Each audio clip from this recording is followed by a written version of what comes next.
साम्राज्य, सामान्यांचा असामान्य आवाज।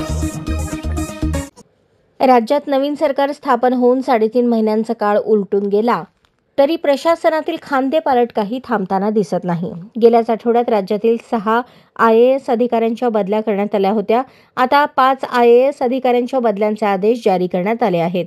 त्यामध्ये पालघर झेडपीचे मुख्य कार्यकारी अधिकारी BH पालवे यांची बदली मुंबईतील महाराष्ट्र राज्य वित्तीय महामंडळ येथे व्यवस्थापक संचालकपदी करण्यात आली आहे। मनोज रानडे यांची बदली पालघर CEO म्हणून करण्यात आली आहे। 2020 बॅचच्या मध्य प्रदेश कॅडरच्या IAS अधिकारी अंजली रमेश यांना महाराष्ट्रात आणण्यात आले असून त्यांच्याकडे हिंगोली जिल्हा परिषदेच्या मुख्य कार्यकारी पदाचा पदभार देण्यात आला आहे।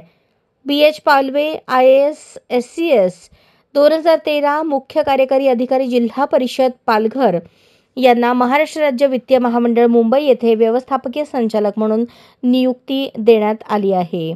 जेनित चंद्र देवंथुला IAS सहाय्यक जिल्हाधिकारी वरोरा उपविभाग चंद्रपूर यांना प्रकल्प अधिकारी किनवट आणि सहाय्यक जिल्हाधिकारी किनवट उपविभाग नांदेड म्हणून नियुक्ती देण्यात आली आहे।